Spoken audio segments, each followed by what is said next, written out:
يا ناس يسرع الليالي والأيام تجري ولا ندري متى منتهاها، تجري بنا الأيام عام ورا عام، والرابح اللي باعها ما شراها، الرابح اللي تالي الليل ما نام،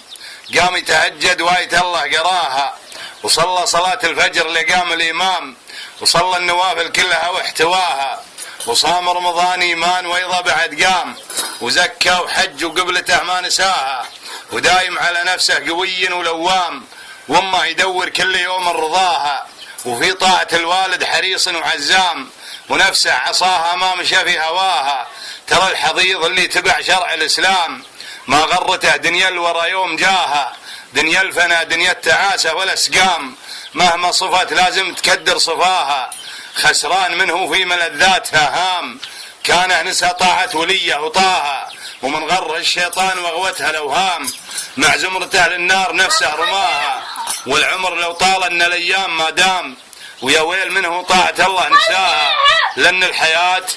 أيامها مثل الأحلام تجري ولا ندري متى منتهاها. صح لسانك وجزاك الله خير على النصيحة. صح بدنك.